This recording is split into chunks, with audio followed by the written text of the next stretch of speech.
Good morning, students. Today we will discuss about the chemical shift and the different factors which affects the chemical shift. So first of all, we will again see the definition of the chemical shift. Chemical shift की definition हम आपको पहले ही बता चुके हैं, उसको हम दो तरीके से डिफाइन कर सकते हैं. फर्स्ट वे हमारा क्या होता है कि हम किसको वेरी रखें, हम वेरी रखें आपकी जो इनकमिंग रेडियो फ्रीक्वेंसी रेडिएशंस है उनकी फ्रीक्वेंसी को, और जो अप्लाइड मैग्नेटिक फील्ड आएगी हमारे इंस्ट्रूमेंट के अंदर से वो हम कांस्टेंट रखें. तो उसके बेसिस के ऊपर हम डिफाइन करना चाहें केमिकल शिफ्ट को, तो हम कुछ इस टाइप से डिफाइन करेंगे कि the difference in the resonance frequency of the given proton and the resonance frequency of the methyl proton of the TMS under the experimental condition. जैसे कि आपको नीचे फॉर्मूले के अंदर भी दिख रहा है, the difference in the resonance frequency.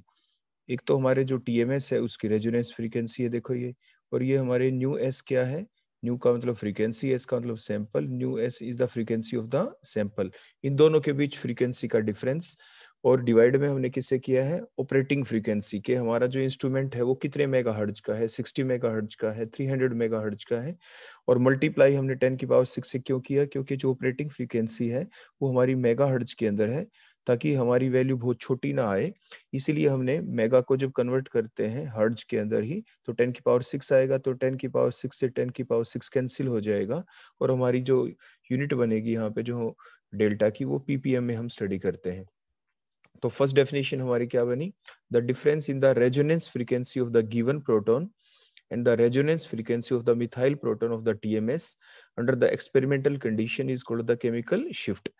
अब आप इसको थोड़े देखो अगले डायग्राम से देखें, उससे पहले हम आपको ये बता दें जो केमिकल शिफ्ट है इसकी जो वैल्यू होती है वो दो स्केल के ऊपर हम स्टडी करते हैं. एक तो हमारी डेल्टा स्केल होती है कि डेल्टा की जो रेंज है वो डेल्टा की वैल्यू 0 से 10 तक होती है, जो आपको यहाँ पे ग्राफ के अंदर दिख रही है. यहाँ पे डेल्टा की वैल्यू टीएमएस के लिए 0, और यहाँ पे डेल्टा रेंज, ये रेंज है आपकी, डेल्टा की वैल्यू 10 से थोड़ी ऊपर भी जा सकती है कुछ प्रोटॉन्स के लिए.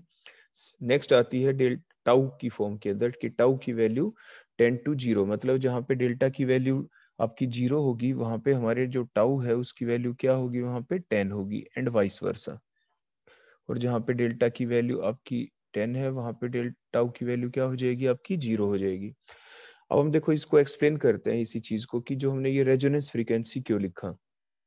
आप ध्यान से नीचे इस ग्राफ के अंदर देखें, देखो हमने लिख रखा है कांस्टेंट अप्लाइड मैग्नेटिक फील्ड. अगर हम मैग्नेटिक फील्ड कांस्टेंट अप्लाई करते हैं तो उससे क्या होगा, जैसे कि हमने देखो आपको ये बताया, ये टीएमएस है हमारी, टेट्रा मिथाइल सीलेन. देखो ये जो स्ट्रक्चर है हमारी, इसके अंदर अगर आप देखें जो कार्बन है, जो हमारा कार्बन है वो क्या है, बोलो मोर इलेक्ट्रोनेगेटिव है, क्योंकि पीरियोडिक टेबल के अंदर अगर आप देखते हैं तो आपके जो ग्रुप नंबर जो आपका 14 होता है, उस ग्रुप नंबर 14 के अंदर बोलो कौन पहले आता है, सबसे पहले कार्बन आता है, उसके बाद आपका सिलिकॉन आता है.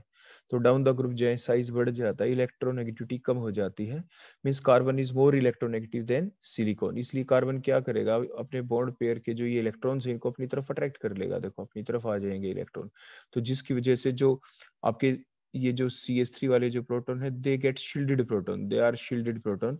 जितने भी आपके प्रोटॉन है ये बहुत ज्यादा शील्डेड हो चुके हैं, और बहुत ज्यादा शील्डेड होने की वजह से क्या होगा, हमने जो लिखा था यहाँ पे constant value of applied magnetic field, जो अप्लाइड मैग्नेटिक फील्ड जो हम अप्लाई कर रहे हैं, तो जो ये प्रोटॉन जितने ज्यादा शील्डेड होंगे, इलेक्ट्रॉन डेंसिटी इनके चारों तरफ जितनी ज्यादा होगी, तो अप्लाइड मैग्नेटिक फील्ड को ये एक्सपीरियंस नहीं कर पाएंगे, ये महसूस नहीं कर पाएंगे, तो they are most shielded proton. तो ये less value of applied magnetic field को एक्सपीरियंस करेंगे. लेस मैग्नेटिक फील्ड होगी तो क्या होगा, लेस मैग्नेटिक फील्ड होने की वजह से less value of magnetic field है, तो जो ये आपके जितने भी, ये देखो ये टीएमएस के प्रोटॉन हमने यहाँ पे शो कर रखे हैं. जब कोई भी अप्लाइड मैग्नेटिक फील्ड हमने अप्लाई नहीं की थी, तो टीएमएस के सारे प्रोटॉन देखो ये हेफरजेड मैनर के अंदर, रैंडम मैनर के अंदर हमने देखो यहाँ पे शो कर रखे, सभी की एनर्जी देखो सेम है, देखो ये यहाँ पे जो हमने शो कर रखे हैं.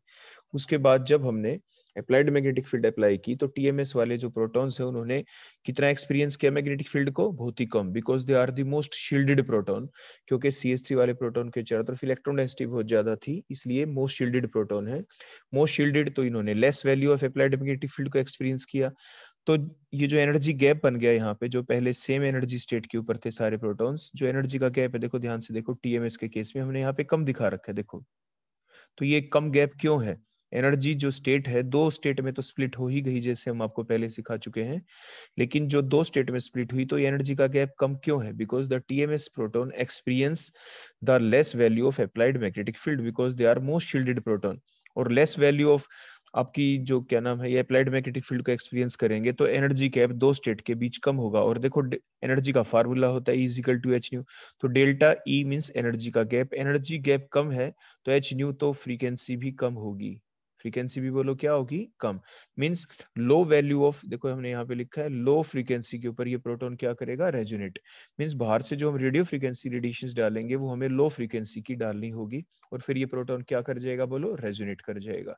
तो ये यहाँ पे सिग्नल आ जाते हैं टीएमएस का एट द लो फ्रीक्वेंसी। किसके ऊपर आया है ये? हमारा लो फ्रीक्वेंसी के ऊपर। क्लियर हो गया? और मान लीजिए इस फ्रीक्वेंसी को हम एज्यूम कर लेते हैं, मान लीजिए 0 वैल्यू है, तो और जो दूसरे प्रोटॉन आएंगे वो इसके कंपैरिजन आगे आएंगे कहीं पे, या हम डिफरेंस देखेंगे फिर यहाँ पे कि इसकी जो फ्रीक्वेंसी आ गई, जिस फ्रीक्वेंसी के ऊपर ये रेजोनेट किया, ये टीएमएस की फ्रीक्वेंसी। अब हमारा जो गिवन प्रोटॉन है, ऐसे ही हम उसके लिए देखो देखेंगे। अब हमने कोई एग्जांपल ले लिया क्लोरोइथेन, इसमें आप बड़े ध्यान से देखें कि जो Cl है ये मोर इलेक्ट्रोनेगेटिव एलिमेंट है, तो मोर इलेक्ट्रोनेगेटिव एलिमेंट होने की वजह से क्या करेगा? ये इलेक्ट्रॉन डेंसिटी को अपनी तरफ विड्रा कर लेगा, देखो। और जो CH2 के जो प्रोटॉन है इनके चारों तरफ इलेक्ट्रॉन डेंसिटी देखो कम हो जाएगी, लेकिन CH3 है इसके प्रोटॉन इलेक्ट्रॉन्स को ज्यादा विड्रा नहीं कर पाएगा, तो इसके चारों तरफ इलेक्ट्रॉन डेंसिटी देखो फिर भी थोड़ी ज्यादा रहेगी यहाँ पे। ठीक हो गया? तो आपके क्या हुआ, आपने क्या देखा, कौन से प्रोटॉन ज्यादा अप्लाइड मैग्नेटिक फील्ड को एक्सपीरियंस करेंगे? तो जो बाहर से हम मैग्नेटिक फील्ड अप्लाई हमने की, देखो अप्लाई की हमने, ये तो कांस्टेंट है, हमने 4 एरो ही देखो दिखा रखे हैं। अब एक्सपीरियंस कौन ज्यादा करेगा, कौन कम? क्योंकि जो CH2 वाले प्रोटॉन है जिसको हमने B से लिखा है, इनके चारों तरफ इलेक्ट्रॉन डेंसिटी कम हो गई, means they are less shielded, और CH3 वाले जो प्रोटॉन अभी भी मोर शील्डेड है। तो इसीलिए क्या होगा कि जो आपके मोर शील्डेड जो प्रोटॉन है वो आपके बोलो कौन हुए? बताओ शाबाश, कौन हुए? आपके जो A वाले प्रोटॉन्स हैं they are more shielded. More shielded जो प्रोटॉन्स है वो less value of applied magnetic field को एक्सपीरियंस करेंगे। ठीक हो गया? तो जिसकी वजह से आप यहाँ पे देखो एनर्जी का गैप देखें कि आपके less value of applied magnetic field को ये एक्सपीरियंस करेंगे, तो less value of applied magnetic field, तो अप्लाइड मैग्नेटिक फील्ड के बेसिस के ऊपर ही एनर्जी का गैप आता है दो स्टेट के बीच में। तो देखो ये डेल्टा ए का हमने गैप दिखा रखा है।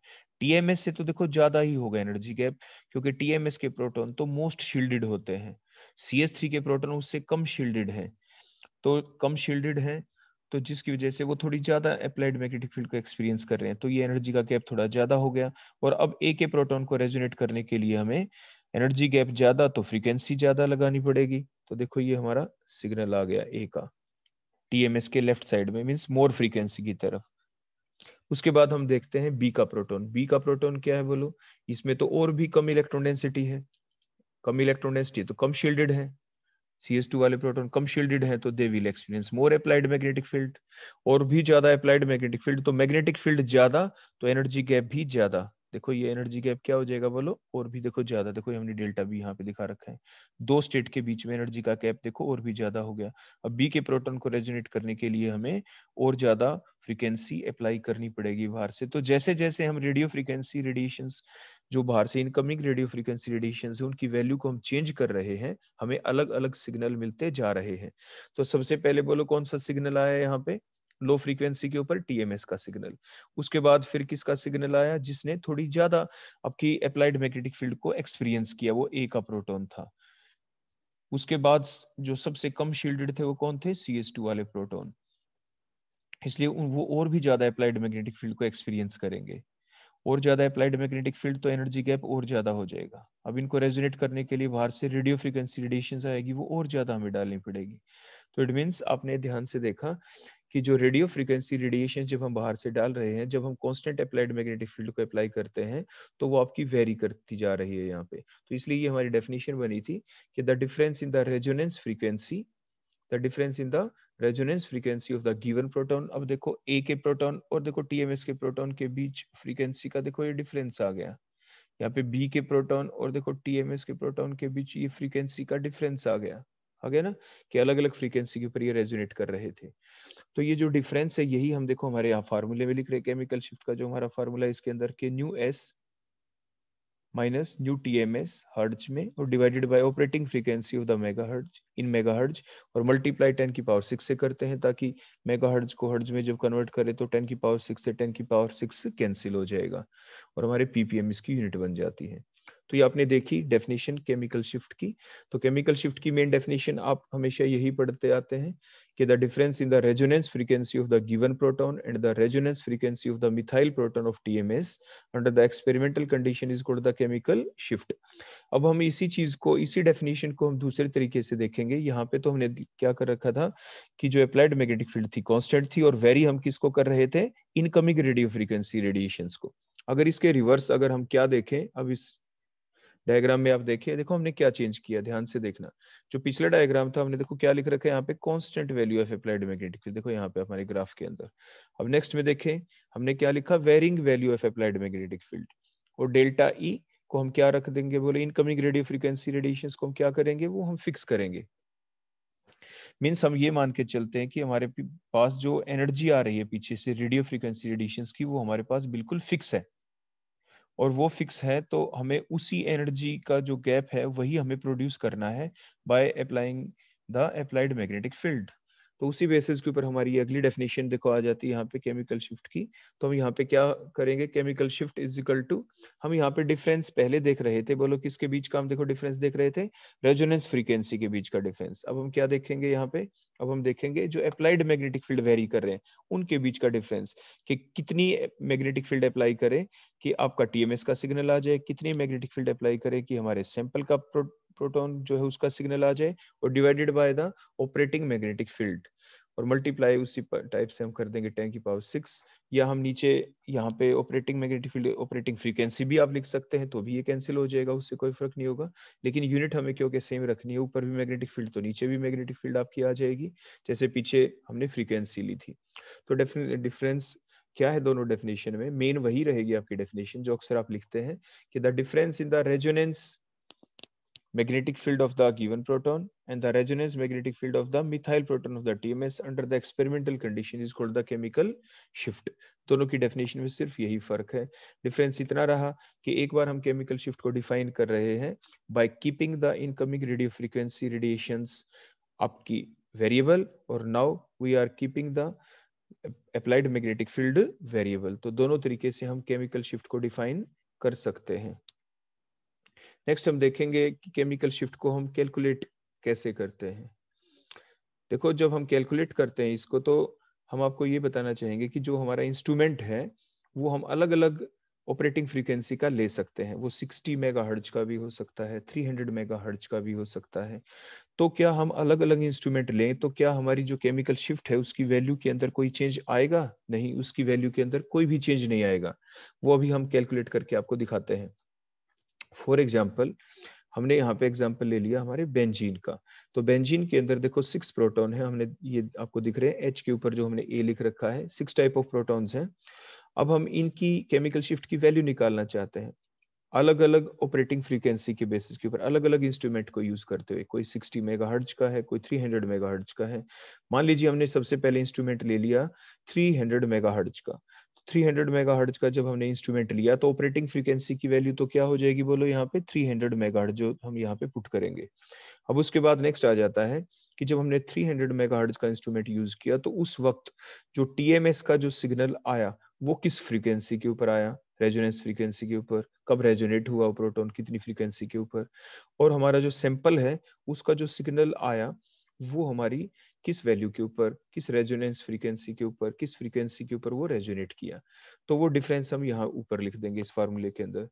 तो देखो ये हमारा हमने A दिखाया, A is the proton of the benzene, और ये TMS का सिग्नल है ही। तो इनके बीच में जो डिफरेंस आया हमारा, ये दोनों अलग अलग फ्रीक्वेंसी के ऊपर हम शो करेंगे।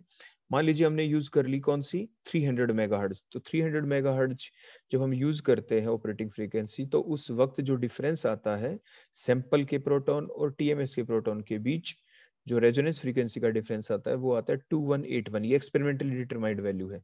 तो हमने ये वैल्यू देखो इस फार्मूले में पुट कर दी ऊपर, 2181 डिवाइडेड बाय 300 मेगाहर्ट्ज को हर्ट्ज में कन्वर्ट कर दिया, देखो मल्टीप्लाइड बाय 10 की पावर 6, ताकि 10 की पावर 6 से 10 की पावर 6 क्या हो जाएगा हमारा, कैंसिल हो जाएगा।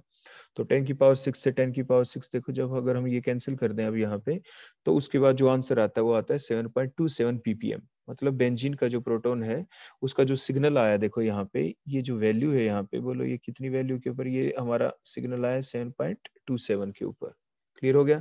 अब हम देखेंगे अगर हम वैल्यू चेंज कर दें किस चीज की, ऑपरेटिंग फ्रीक्वेंसी की, इंस्ट्रूमेंट अगर हम चेंज कर दें 3 मेगाहर्ट्ज की बजाय 300 मेगाहर्ट्ज की बजाय 60 मेगाहर्ट्ज का इंस्ट्रूमेंट अगर हम ले लें, तो उस वक्त अब ध्यान से देखें जो डिफरेंस है सैंपल की रेजोनेंस फ्रीक्वेंसी के ऊपर और टीएमएस की रेजोनेंस फ्रीक्वेंसी के ऊपर, देखो वो कितना है, 436 हर्ट्ज का डिफरेंस है। तो हम ये वैल्यू पुट करेंगे। देखो कहने का मतलब ये है, जैसे जैसे हम ऑपरेटिंग फ्रीक्वेंसी की वैल्यू को चेंज करते हैं, वैसे ही जो डिफरेंस है रेजोनेंस फ्रीक्वेंसी का, जो डिफरेंस है दोनों के प्रोटॉन का, टीएमएस और हमारे सैंपल प्रोटॉन के बीच का डिफरेंस, वो भी अलग उसका आंसर आ जाता है। तो कितना आया बोलो, 436। तो जब हम दोबारा से ये वैल्यू पुट की तो देखो 10 की पावर 6 से 10 की पावर 6 कैंसिल हो गया और हमारा आंसर आ गया 7.27 ppm। Means the chemical shift, अब देखो हमने क्या पॉइंट देखो यहाँ पे नोट किया कि the chemical shift is independent of the operating frequency of the instrument. Means जो ऑपरेटिंग फ्रीक्वेंसी इंस्ट्रूमेंट की वो आपकी अलग अलग हो जाती है, तो केमिकल शिफ्ट के ऊपर कोई फर्क नहीं पड़ता, केमिकल शिफ्ट हमारी सेम रहती है। तो हमारा जो अगला टॉपिक जो हम पढ़ेंगे कि फैक्टर अफेक्टिंग केमिकल शिफ्ट, तो आपने देखा कि हम ऑपरेटिंग फ्रीक्वेंसी को चेंज कर दें तो क्या डेल्टा की वैल्यू केमिकल शिफ्ट की वैल्यू में कोई चेंज आता है, तो आप कहेंगे no, there occurs no change in the value of chemical shift of the proton of the same compound if we change the operating frequency of the instrument। उसके अंदर कोई चेंज नहीं आएगा। नेक्स्ट हमारे आ जाती है जो डिफरेंट हमारे प्रोटॉन्स होते हैं अलग अलग कंपाउंडों के अंदर, उनकी केमिकल शिफ्ट की वैल्यू क्या क्या होती है। तो देखो हमारे जो अलग अलग जो प्रोटॉन्स होते हैं, क्योंकि हर प्रोटॉन का केमिकल इन्वायरमेंट एक जैसा नहीं होता, इसलिए उनकी डेल्टा वैल्यू भी क्या आएगी बोलो, अलग अलग आएगी। तो वो अलग अलग कैसे आती है कि आपने देखा था अभी के कोई भी जो प्रोटॉन है, जो जो सबसे ज्यादा शील्डेड प्रोटॉन है, जिसकी डेल्टा वैल्यू हमने 0 मान रखी है टीएमएस के केस में, देखो ये टीएमएस के केस में डेल्टा की वैल्यू क्या मान रखी है हमने, 0।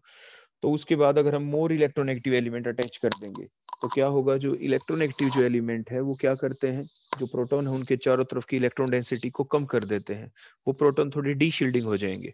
तो जैसे जैसे डी शील्डिंग इंक्रीज होती चली जाएगी वैसे वैसे डेल्टा वैल्यू क्या होती चली जाएगी बोलो, आपकी इंक्रीज।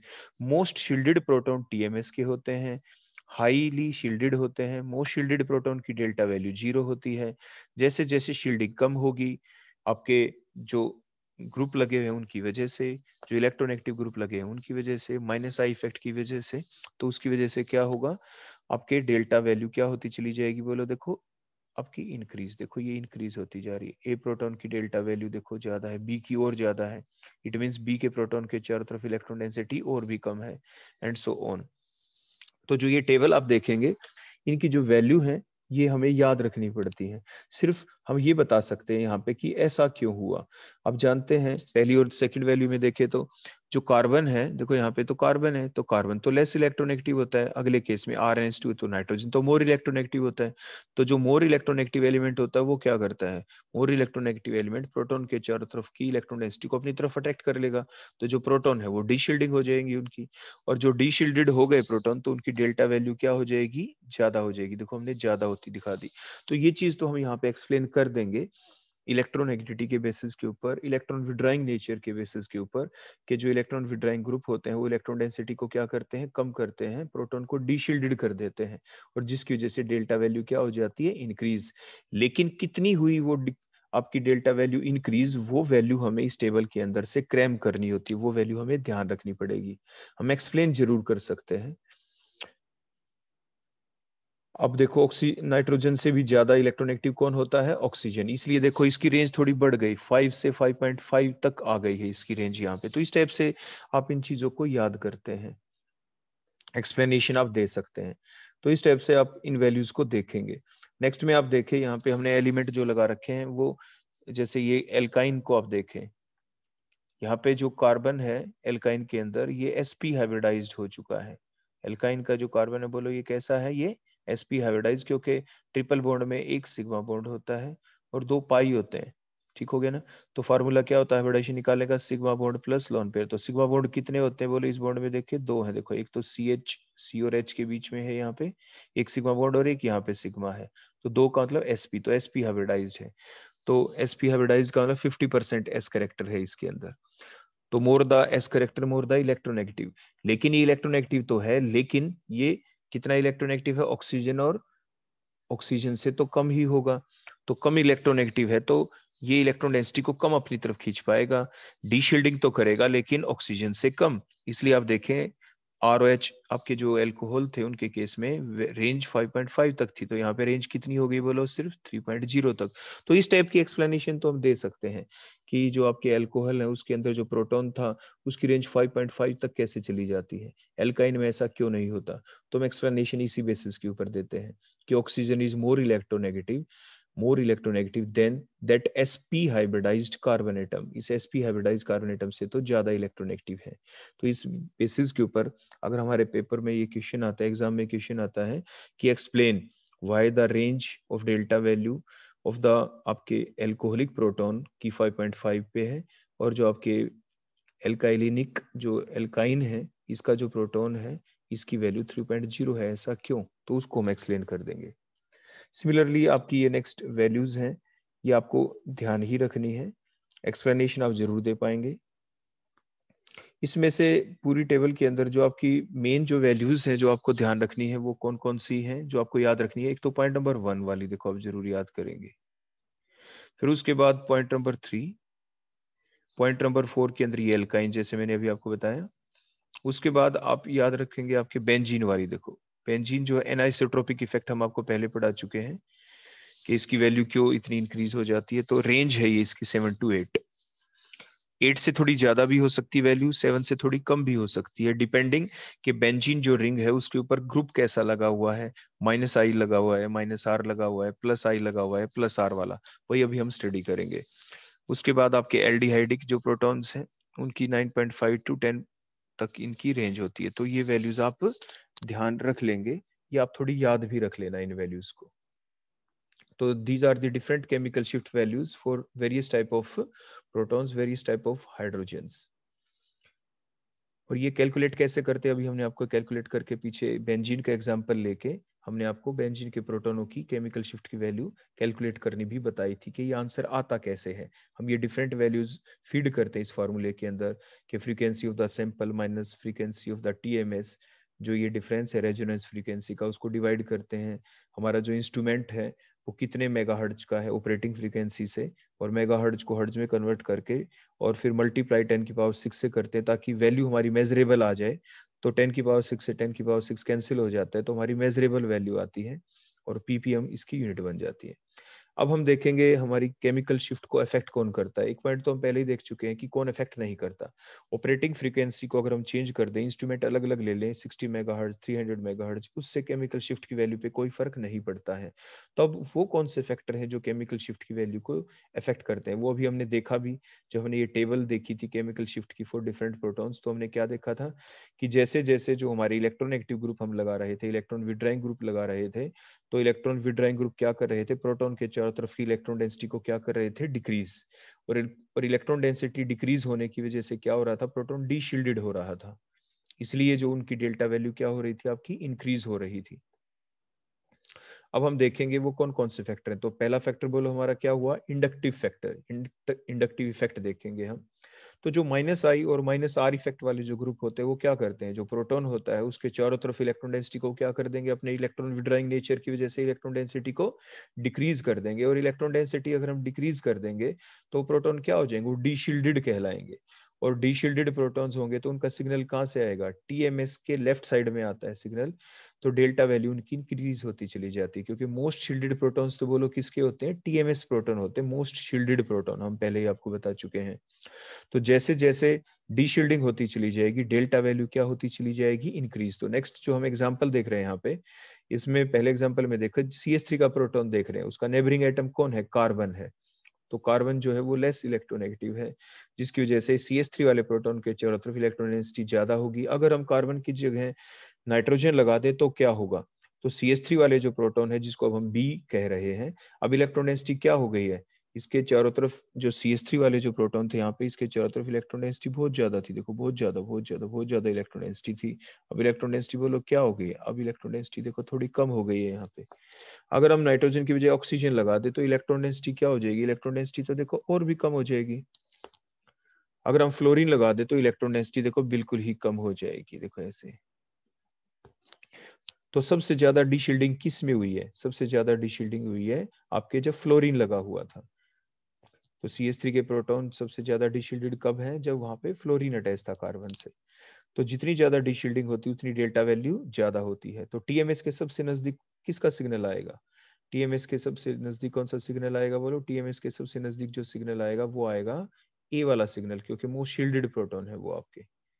क्लियर हो गए, तो मोस्ट शील्डेड है। और फ्लोरीन वाले केस में वो लीस्ट शील्डेड आपके प्रोटॉन्स थे। देखो ए का सिग्नल TMS के नजदीक। सबसे ज्यादा शील्डिंग किस में हुई थी, सबसे ज्यादा शील्डिंग हुई थी आपके बोलो किस में, जब कार्बन था यहाँ पे जो लेस इलेक्ट्रोनेगेटिव एलिमेंट है। और डी शील्डिंग सबसे ज्यादा किसने कर दी, फ्लोरीन ने, क्योंकि मोस्ट इलेक्ट्रोनेगेटिव एलिमेंट है, लीस्ट आपका शील्डेड प्रोटॉन है। तो लीस्ट जो शील्डेड प्रोटॉन है, तो इसलिए डी का जो प्रोटॉन का सिग्नल वो TMS से सबसे दूर आएगा। देखो ए, फिर बी, फिर देखो सी का प्रोटॉन, देखो 3.3 ppm वैल्यू के ऊपर। कार्बन था तो बोलो कितने पे था, 0.9 ppm। नाइट्रोजन है तो 2.3 ppm। उसके बाद देखो ऑक्सीजन है तो 3.3 ppm के ऊपर सिग्नल आया। फ्लोरीन है तो देखो डी का सिग्नल 4.3 ppm के ऊपर आया। देखो डेल्टा वैल्यू इंक्रीज होती जा रही है। तो यही हमने आपको बताया कि इंडक्टिव इफेक्ट के बेसिस के ऊपर कि the -I and -R effect group क्या करते हैं, they decrease the electron density around the protons, around the H atom, and thus they causes the de-shielding of the H atom. So they will resonate at low value of applied magnetic field, means low delta value के ऊपर इनका signal आ जाएगा। इसके बाद next हम देखते हैं हमारा एग्जाम्पल, इसी चीज को एक्सप्लेन करने के लिए, effect of the resonance on the different protons in the unsaturated ketones. देखो ये हमारा अल्फा बीटा अनसैचुरेटेड आपके कीटोन्स हैं, क्योंकि जो हमारे कार्बोनिल ग्रुप लगा हुआ है CO ग्रुप, इससे जो अगला कार्बन होता है उसे आप अल्फा कहते हैं, उससे और नेक्स्ट को आप बीटा कहते हैं। अल्फा और बीटा के बीच में डबल बॉन्ड है, इसलिए आप इसको कहते हैं अल्फा बीटा अनसैचुरेटेड कीटोन्स। अब हमें ये देखना है कि अल्फा और बीटा जो दो तरह के प्रोटॉन है, सिर्फ इन्हीं में हम कंपैरिजन करना चाहेंगे कि इनमें से किसकी शील्डिंग ज्यादा हुई है, किसकी कम, कौन डीशील्डेड हो गया है।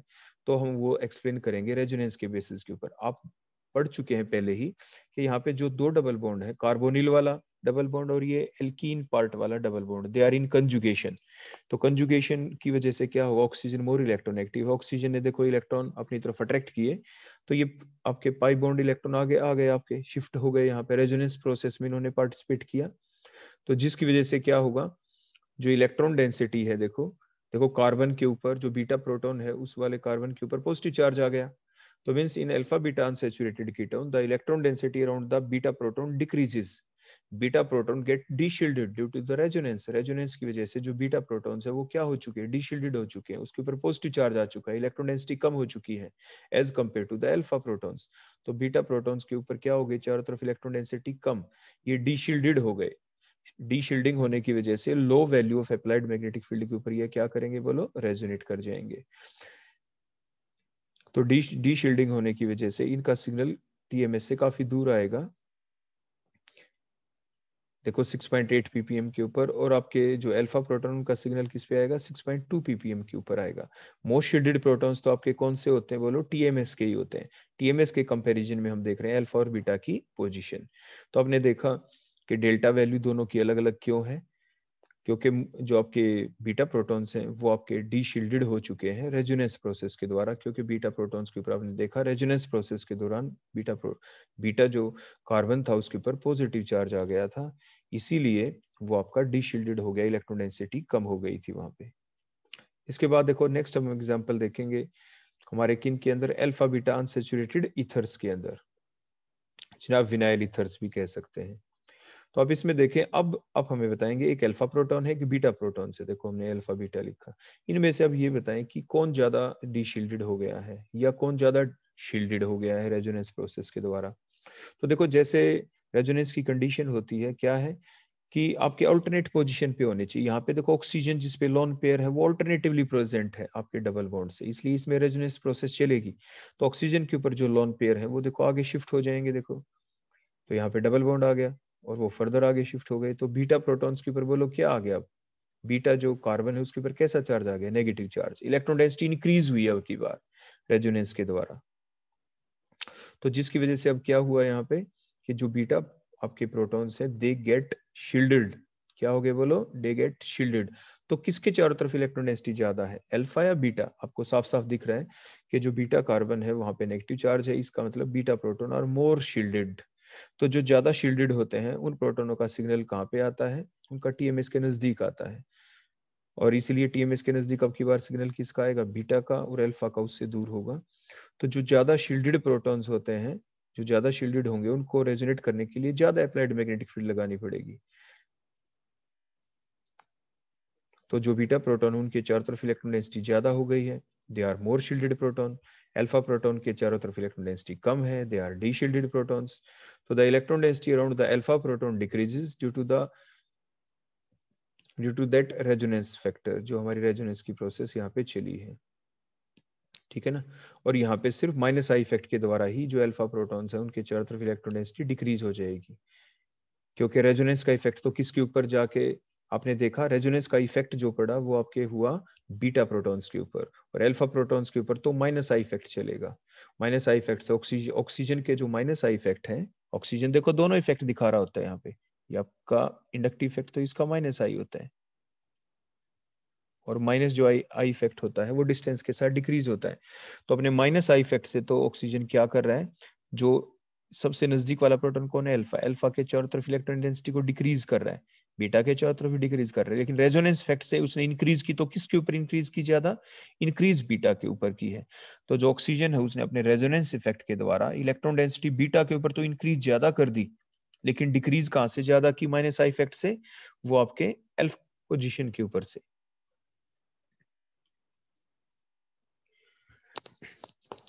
So that's the reason कि जो आपके अल्फा जो प्रोटॉन है they will resonate at lower value of applied magnetic field and the beta protons will resonate at higher value of applied magnetic field. Clear हो गया आपका? अब आप सिग्नल भी देखें, ये बीटा प्रोटॉन का सिग्नल है टीएमएस से काफी दूर है, और अल्फा प्रोटॉन का उससे और भी काफी दूर है। तो ये हमने देखा डेल्टा केमिकल शिफ्ट की वैल्यू के ऊपर किस टाइप से रेजोनेंस और इंडक्टिव इफेक्ट का इफेक्ट होता है। नेक्स्ट हम देखेंगे effect of the resonance on the ortho Meta and the para proton in the substituted benzene. मान लीजिए हमारे पास कोई मोनो सब्स्टिट्यूटेड हमने बेंजीन ले लिया, उसके ऊपर हम कोई भी ग्रुप लगा के देखेंगे, प्लस आर वाला भी और माइनस आर वाला ग्रुप भी। अगर हम प्लस आर वाला ग्रुप लगा दें जैसे OH, तो आप ये पहले ही पढ़ चुके होते हैं कि जो रेजोनेंस जो इफेक्ट होता है बेंजीन रिंग के अंदर वो ऑर्थो और पैरा पोजीशन के ऊपर ही चलता है। तो जब ये अपने लोन पेयर को डोनेट करेगा, तो लोन पेयर को डोनेट करने से इलेक्ट्रॉन डेंसिटी कहाँ पे ज्यादा इंक्रीज हो जाएगी, ऑर्थो पे और पैरा पे, लेकिन ज्यादा इंक्रीज होगी क्योंकि ऑर्थो पोजीशन नजदीक ऑर्थो के ऊपर और देन पैरा के ऊपर। मेटा के ऊपर इलेक्ट्रॉन डेंसिटी रेजोनेंस इफेक्ट से इंक्रीज नहीं होगी। तो इसलिए जो आपके प्रोटॉन से कौन ज्यादा शील्डेड हो गए, ऑर्थो जो प्रोटॉन्स है वो ज्यादा शील्डेड होंगे एज कंपेयर टू द आपके पैरा प्रोटॉन्स, और देन द मेटा, मेटा के ऊपर तो इलेक्ट्रॉन डेंसिटी क्योंकि इंक्रीज हुई ही नहीं। तो जो आपके डिफरेंट टाइप ऑफ जो प्रोटॉन्स है प्लस आर इफेक्ट से क्या होता है, if the substituent is the plus are effect group then the electron density around the ortho and para protons increases to a large extent than the meta position protons. इसलिए जो ortho और जो para protons हैं, जब वो क्योंकि shielded ज्यादा हो गए हैं, ज्यादा शील्डेड होने से they will resonate at higher value of applied magnetic field, और उनकी डेल्टा वैल्यू क्या हो जाएगी, लेस हो जाएगी, क्योंकि टीएमएस की साइड में उनका सिग्नल आएगा। तो जो शील्डिंग है उसका इफेक्ट क्या होता है, ortho is greater than para is greater than Meta. इसलिए जो आप सिग्नल देखे ध्यान से, क्योंकि ज्यादा शील्डेड आपके कौन से प्रोटॉन हुए थे, देखो ये हमने ऑर्थो पैरा प्रोटॉन्स को देखो शो कर दिया, ये सिग्नल की पोजीशन आपको दिख रही है यहाँ पे। उसके बाद ये टीएमएस के पास की तरफ दिखाया, अगला जो सिग्नल आना चाहिए मेटा का, क्योंकि वो लेस शील्डेड हुए थे, इसलिए उनका सिग्नल क्या आना चाहिए, और थोड़ी दूर आना चाहिए। देखो थोड़ा सा हमने दूर दिखाया मेटा प्रोटॉन्स के सिग्नल को।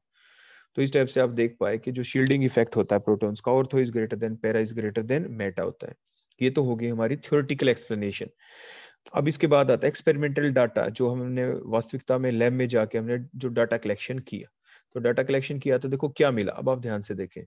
अगर हमारे पास जो प्योर बेंजीन होती है, प्योर बेंजीन के ऊपर तो हर कार्बन के ऊपर H ही होते हैं, तो बेंजीन के all the 6 proton have the same chemical environment. उनका जो सिग्नल आता है, जो पाया गया सिग्नल, वो उसकी जो डेल्टा वैल्यू आती है प्योर बेंजीन के केस में, वो होती है 7.27 ppm, जैसे हमने यहाँ पे लिख रखा है आपकी टेबल के बिल्कुल स्टार्ट में। अब हम ये देखेंगे कि जो बेंजीन के जो प्रोटॉन होते हैं, अगर वो प्योर बेंजीन होता तो उसकी डेल्टा वैल्यू होती 7.27, लेकिन अगर हमारे बेंजीन अब प्योर बेंजीन नहीं रहा, बेंजीन के प्रोटॉनों के ऊपर इफेक्ट आ गया है किसी सब्स्टिट्यूएंट का, जैसे यहाँ पे प्रेजेंट केस के अंदर हमने वहां पे OH ग्रुप लगा दिया जो प्लस आर इफेक्ट वाला ग्रुप है, तो क्या बेंजीन के जितने भी प्रोटॉन है ऑर्थो मेटा पैरा, क्या वो सारे के सारे डेल्टा वैल्यू 7.27 पे ही रेजोनेट करेंगे, क्या उनके ऊपर कोई इफेक्ट पड़ेगा? वो सेम वैल्यू ऑफ जो 7.27 पे रेजोनेट नहीं करेंगे, उनके ऊपर इफेक्ट आ चुका है। हम पहले ही थ्योरेटिकल एक्सप्लेनेशन दे चुके हैं कि प्लस आर इफेक्ट की वजह से वो उनकी शील्डिंग हो गई है। और शील्डिंग कैसे हुई? Ortho greater than para greater than Meta. लेकिन जो वास्तविक डाटा आया वो कुछ इस टाइप से था। देखो, अगर हमारे जो सब्स्टिट्यूएंट अगर वो OH होता बेंजीन रिंग के ऊपर, तो वो अपना इफेक्ट कैसे शो करता? आप ध्यान से देखें। अगर ऑर्थो पोजीशन के ऊपर आपका लगा हुआ है जो प्रोटॉन, उसके ऊपर क्या इफेक्ट पड़ेगा? देखो, वैसे तो ऑर्थो पोजीशन के ऊपर जो डेल्टा वैल्यू होती है जो प्रोटॉन की, अगर वो प्योर बेंजीन होता तो उसकी वैल्यू बोलो कितनी होती है? 7.72 ppm। लेकिन अगर हमारी यहाँ पे हो गई है शील्डिंग, हो गई है OH ग्रुप की वजह से। शील्डिंग का मतलब क्या होता है? मोर शील्डेड प्रोटॉन्स का मतलब low delta value, delta value decrease होगी। डेल्टा वैल्यू क्या हो जाएगी बोलो? इसकी डिक्रीज हो जाएगी यहाँ पे। तो डिक्रीज होगी तो कितनी होगी? देखो नीचे वैल्यू दे रखी है, हमने ऊपर लिख रखा था, देखो ऑर्थो मेटा पैरा कि OH ग्रुप का क्या इफेक्ट पड़ेगा ऑर्थो वाले प्रोटॉन पे, मेटा और पैरा पे। तो एक्सपेरिमेंटल डाटा बेसिस के ऊपर ये पाया गया कि इफेक्ट बिल्कुल सेम पाया गया, जबकि थ्योरेटिकली हमने एक्सप्लेन किया कि वो सेम नहीं होता, ortho greater than para greater than Meta होता है। लेकिन अगर कोई न्यूमेरिकल आता है कि डेल्टा वैल्यू निकाले और वैल्यू डाटा यही दे रखा हो, तो आप क्या बताएंगे कि जो आपके ऑर्थो वाले अगर प्रोटॉन है, तो उसके केस के अंदर ऑर्थो वाले प्रोटॉन है, ठीक है ना, तो उस केस के अंदर क्या आ जाएगी बोलो डेल्टा वैल्यू? देखो माइनस करेंगे हम यहाँ पे, कितनी बोलो? 0.4। तो बोलो आंसर क्या आ गया हमारा? यहाँ पे 8, ये 6, तो यानी 6.87 ppm के ऊपर सिग्नल आएगा आपके जो ये बेंजीन रिंग के जो प्रोटॉन्स है उनका, फिनोल के केस में, जो फिनोल का हमने एग्जांपल लिया है। तो क्या हमारा जो सिग्नल आया 7.27 पे आया? नो। कितनी वैल्यू के ऊपर आया? 6.87 ppm की। ये एक्सपेरिमेंटल डाटा है, न्यूमेरिकल ऐसे आपसे पूछा जा सकता है। तो डेल्टा वैल्यू 7.27 तो बेंजीन वाली तो आप याद ही रखना। ये डाटा गिवन मिलेगा कि ऑर्थो मेटा पैरा के जो सिग्नल आएगा वो किस वैल्यू के ऊपर आएगा। अगर इफेक्ट इसका ये हो चुका है, जो शील्डिंग इफेक्ट है उसकी वैल्यू ये है, तो इस टाइप से आप उसको क्या कर दिया आपने? माइनस कर दिया 0.4 और 6.87 के ऊपर सिग्नल आ जाएगा। तो इसी टाइप से और भी आपके डिफरेंट सब्स्टिट्यूएंट्स होते हैं, उनका अलग अलग इफेक्ट होता है ऑर्थो मेटा और पैरा पोजीशन के ऊपर। तो देखो ये और भी देखो डिफरेंट सब्स्टिट्यूएंट्स हमने यहाँ पे लिखे और आप इन सभी की वैल्यूज को देख पा रहे हैं यहाँ पे। जैसे CH ग्रुप है नंबर 2 पे, CN ग्रुप नंबर 4 पे है, NH2 ग्रुप नंबर 7 पे है। तो आप देखें इनका जो इफेक्ट है ऑर्थो मेटा और पैरा पोजीशन के ऊपर जो प्रोटॉन के ऊपर बिल्कुल सेम नहीं है। तो अब हम नेक्स्ट एग्जांपल लेंगे। ये तो हमने प्लस आर इफेक्ट वाला कोई ग्रुप लिया, अब हम माइनस आर इफेक्ट वाले ग्रुप के साथ इसी चीज को समझते हैं। देखो हमने अब की बार NO2 ग्रुप ले लिया जो माइनस आर इफेक्ट वाला ग्रुप है। पहचान क्या होती है माइनस आर वाले की? कोई भी ग्रुप जो बेंजीन रिंग के ऊपर लगा हुआ है जैसे NO2, अगर उसके अंदर डबल बॉन्ड हो या पॉजिटिव चार्ज हो तो वो आपका माइनस आर इफेक्ट शो करता है। तो NO2 की खुद की स्ट्रक्चर में देखो डबल बॉन्ड है यहाँ पे, तो ये माइनस आर इफेक्ट शो करता है। तो माइनस आर इफेक्ट से क्या होगा? इलेक्ट्रॉन डेंसिटी को क्या करेगा? वो अपनी तरफ विड्रा करेगा। तो देखो रेजोनेंस इफेक्ट चाहे प्लस आर हो चाहे माइनस आर हो, चलता ऑर्थो और पैरा पोजीशन के ऊपर ही है। तो जिसकी वजह से क्या हुआ, जो ऑर्थो पोजीशन है उसके ऊपर से भी इलेक्ट्रॉन डेंसिटी अब की बार डिक्रीज होगी माइनस आर इफेक्ट से, और पैरा के ऊपर से भी। इसलिए ऑर्थो पोजीशन वाले प्रोटॉन डीशील्डेड हो चुके हैं और पैरा पोजीशन के ऊपर भी इलेक्ट्रॉन डेंसिटी डिक्रीज हुई, वो भी डीशील्डेड हो चुके हैं। लेकिन जैसे हमने पहले बताया था कि जो डीशील्डिंग है कहाँ की ज्यादा होगी? Ortho greater than para greater than Meta. तो सबसे ज्यादा डीशील्डिंग ऑर्थो। ये हमारी थ्योरेटिकल एक्सप्लेनेशन हो जाती है। और ये आपके फिर भी डीशील्डेड होंगे, लेकिन ये माइनस आई इफेक्ट से ही डीशील्डिंग होंगे यहाँ पे, क्योंकि रेजोनेंस इफेक्ट तो चलता नहीं, हमने आपको पहले बताया था।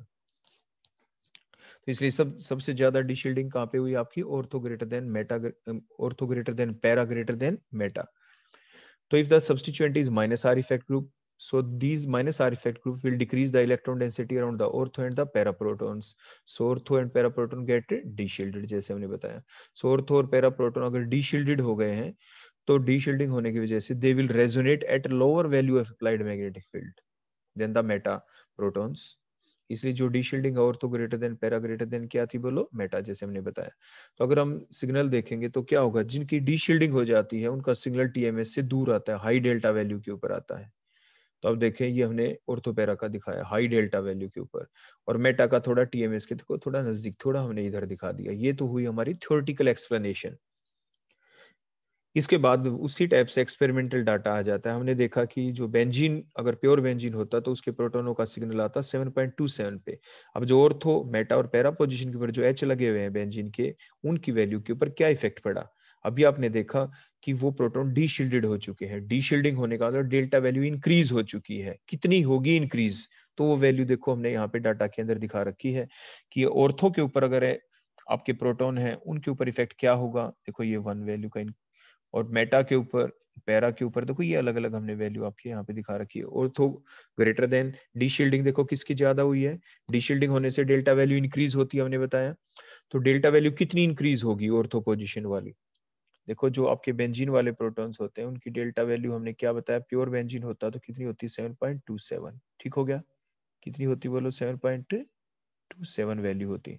अब हम ये देखेंगे डिफरेंट पोजीशन के ऊपर कि अगर हमारे पास ऑर्थो है, मेटा है और पैरा है. अभी हमने देखा कि जो सिग्नल ऑर्थोप्रोटॉन्स का कहाँ पे आएगा, ऑर्थोप्रोटॉन का सिग्नल कहाँ पे आएगा, क्योंकि उनकी डी शील्डिंग हो चुकी है. तो हाई डेल्टा, कितनी हाई के ऊपर, देखो ये 1 वैल्यू का इंक्रीज हो गया, तो ये +1.00. तो बोलो सिग्नल कितने पे आएगा, 8.27 ppm के ऊपर सिग्नल आएगा ऑर्थोप्रोटॉन्स का.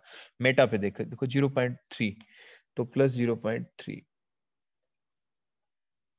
तो बोलो कितने पे सिग्नल आएगा, 7.57 ppm के ऊपर. और पैरा के ऊपर देखो तो सबसे ज्यादा इंक्रीज किस में हुआ, ऑर्थो, देन किस में हुआ, देखो पैरा 0.4.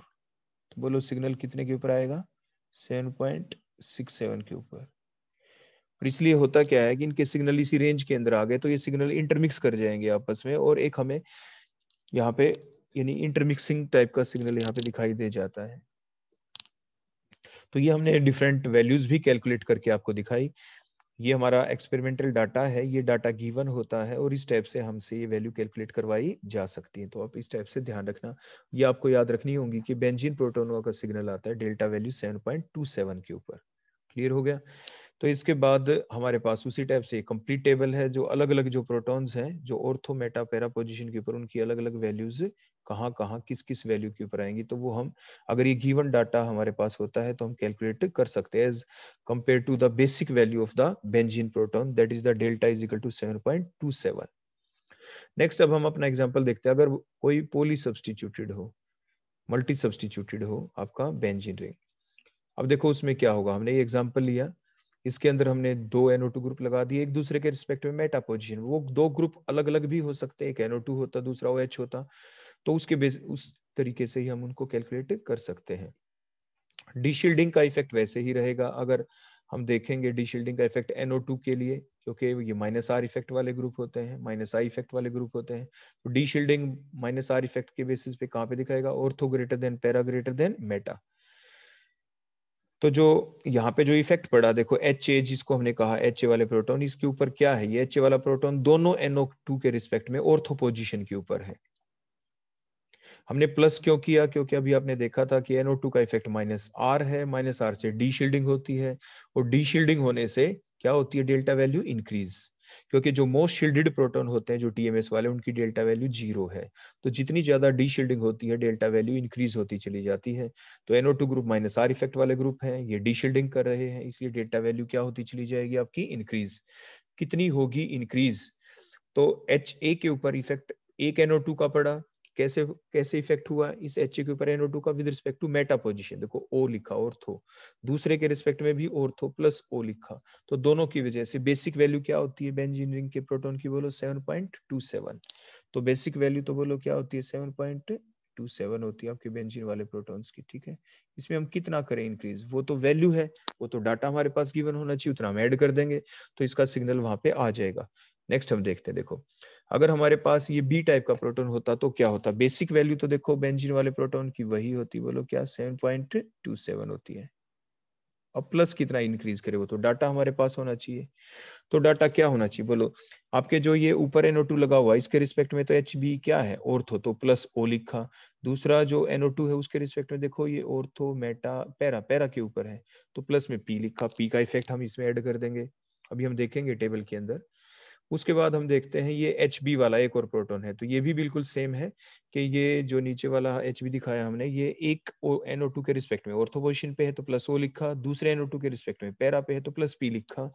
हम देखते हैं HC वाला क्या है, HC वाला जो प्रोटॉन है दोनों NO2 के रिस्पेक्ट में मेटा पोजीशन पे है, एक NO2 के रिस्पेक्ट में देखो ऑर्थो मेटा, मेटा पोजीशन पे है, दूसरे के रिस्पेक्ट में भी ऑर्थो मेटा तो मेटा पोजीशन पे है।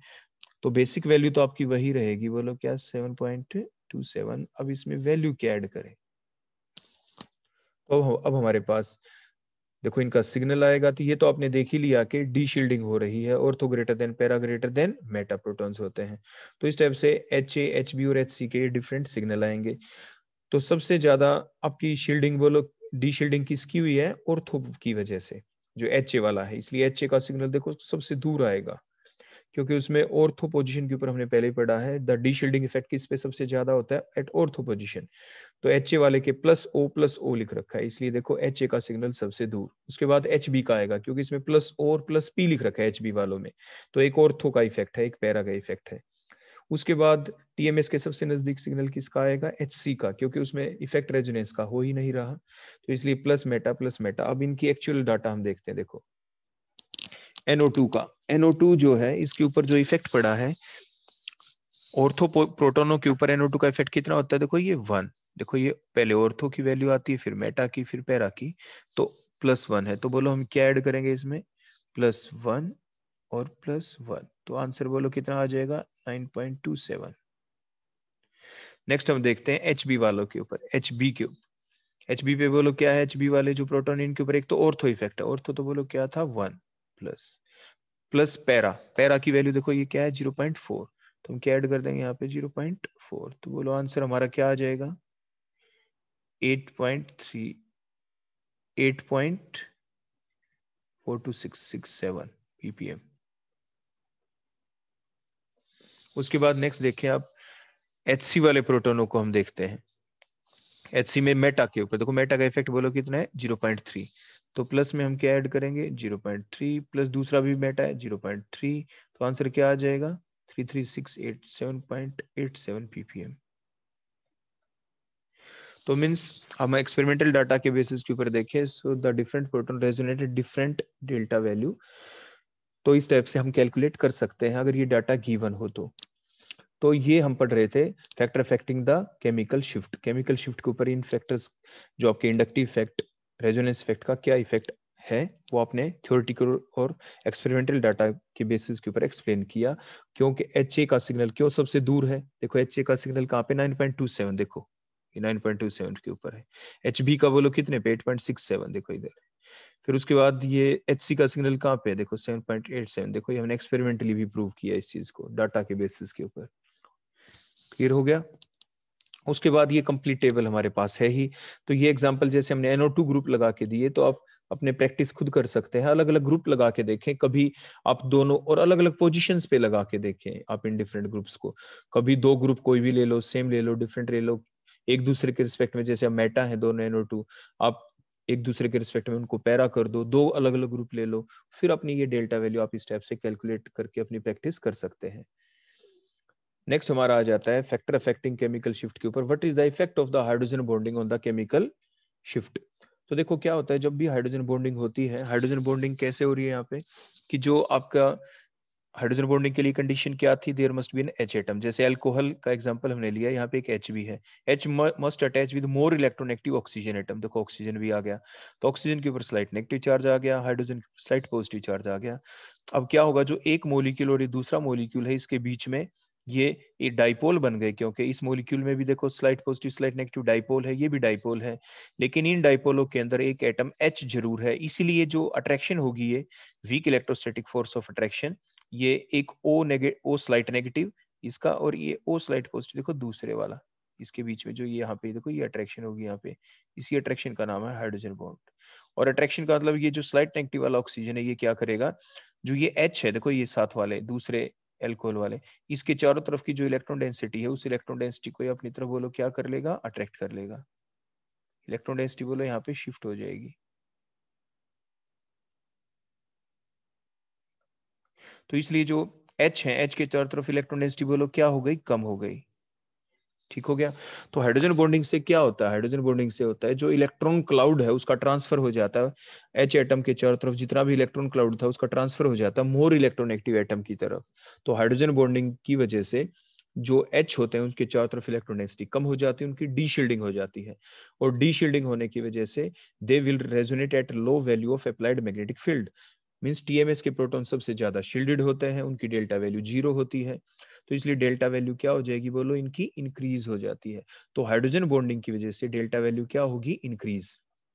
मींस अगर आपका ये अल्कोहल अकेला होता उसकी कोई ना कोई डेल्टा वैल्यू थी, मान लीजिए आपका ये अल्कोहल जो मैं अभी बता रहा हूँ आपको, अगर ये बिल्कुल सेपरेट फॉर्म में होता, अगर ये आपके सेपरेट फॉर्म में होता, ये इस टाइप से देखो ये अलग होता, वेपर फेज के अंदर होता, दो मॉलिक्यूल अलग अलग होते हैं, और उस वक्त जो आपका ये प्रोटॉन है इसका जो इसकी जो डेल्टा वैल्यू जो भी वैल्यू होती, अब ये हाइड्रोजन बॉन्डिंग होने की वजह से डेल्टा वैल्यू इसकी इंक्रीज हो जाएगी, क्योंकि हाइड्रोजन बॉन्डिंग होने की वजह से जो प्रोटॉन है ये डी शील्डेड हो चुका है, डी शील्डिंग होने से डेल्टा वैल्यू क्या होती है, हमेशा ही इंक्रीज होती है।